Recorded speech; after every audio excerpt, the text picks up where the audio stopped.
Hey, today in my kitchen, well, it's not really in my kitchen, it is my friend's kitchen, and I'm kind of taking over it at the minute because I'm at Vancouver Island and I'm running a few workshops here just to show people how easy and enjoyable and how inspiring plant-based food can be to make. And today I've decided to do a demonstration of Scottish oatcakes. Scottish oatcakes are a type of cracker. They go really well with soups, they go really well with a bit of pate or spread or hummus, just a nice kind of snacking food. It's like a biscuit, but a savoury biscuit. And it's something that I really love to make and serve. And a couple of days ago I did a recipe for these oatcakes and served them with soup, and it went down wonderfully. Everyone absolutely loved them and people kind of snacking on them as they moved past the plate, a bit irresistible. So I thought I'd show you how easy they are to make. So this recipe featured in my original recipe book, which is available on my website as an ebook, and that you can also get it in some places as a printed book as well.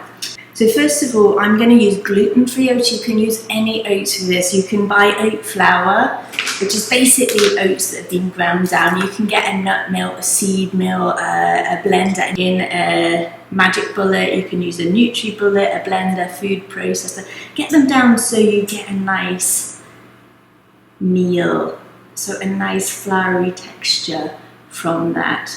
So what I'm going to do is I'm going to pop 200 grams of ground oats or oat flour, and I'm using gluten-free because I have a gluten sensitivity. Gluten-free, I'll leave a link to explain the difference between regular oats. Oats are naturally gluten-free, but there's considerations if you just want to avoid gluten. Otherwise, just use regular oats. And I'm going to add 100 grams of ground sunflower seeds. Now you can actually substitute with pumpkin seeds or 50-50, pumpkin seeds, hemp seeds, whatever is easy for you. Yes, and this is also a really inexpensive recipe because sunflowers are often available quite inexpensively, as are oats. And then I'm going to add a teaspoon of sea salt and a couple of heaped teaspoons of dried parsley. You can also put dried rosemary, fresh rosemary, and also if you finely chop some fresh herbs, you can put those in there too. And before I add the water to the ingredients, I just want to get 2 largest baking trays. It doesn't matter if it's glass, Pyrex baking dish or metal one. You just want about a teaspoon of oil.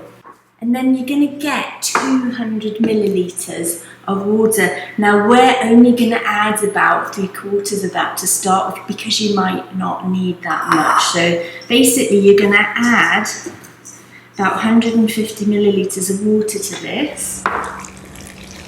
And then you're going to mix it in with your hands. You can use a spoon if you want, but it's actually it's easier with your hands. It's going to be a bit gooey to start with. Now if you add too much water, all you need to do is add more of the dried stuff. So what I want is a nice rollable dough mixture, so that is actually a little bit too sticky. I'm just going to add some more ground oats to that. So just a little bit sometimes. So you want to err on the side of caution when you're adding your water. And a lot of people do this sort of recipe with oil. It's actually not necessary at all, and this is a really cost-effective way of creating a recipe that everybody will love. Okay, that's the sort of consistency I'm looking for, so that it's not really fully sticking to your hands. If it's really sticking to your hands, then it's probably a little bit too moist. So you want it to hold together to perfection, like a really tight dough ball, but you don't want it sticking to your hands. So look for that bit of balance. Remember, if you add a little bit too much water, add some more of the oat flour or the ground sunflower seeds and you'll be fine. And then we want to roll it out. You just want to sprinkle that on your surface, because when you start rolling it out, it will start sticking to the surface. So you just want to make sure the bottom's nice and coated there, and then I'm going to divide divide that mixture into two. It actually makes it easier to roll if you divide it into two. And then I'm going to roll it out.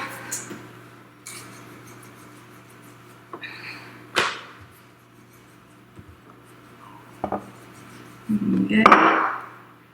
So we're just looking for it to be about probably 3 millimeters thick. And if you've got enough flour underneath it, or enough oat flour, ground oats, you can use any flour actually, but since we're using oat flour, that's what I'm using, you should be able to turn it properly. If you don't put enough flour on, it's going to stick, so just get a spatula underneath, flip it over and make sure you coat it with enough flour.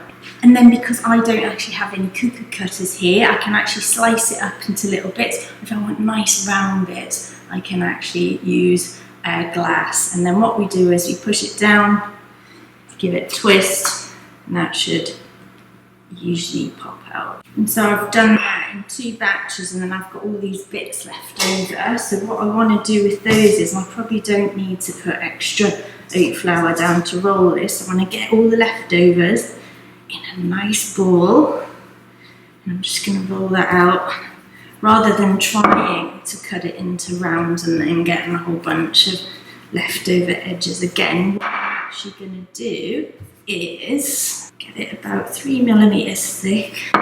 And you don't have to use a rolling pin. If you've got a rolling pin, great, and it's the sort of thing you can pick up nicely from a thrift store.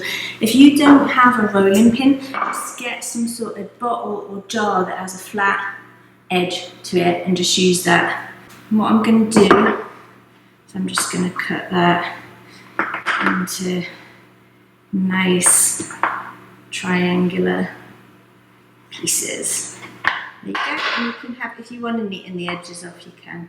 And then you need to put them in the oven for about 20 to 25 minutes at quite a high temperature because we want to create crackers. So we're going to go for 425 degrees Fahrenheit or 220 degrees Celsius. That just really helps to get them nice and crispy and to bring out those flavours of the seeds. So pop them in the oven.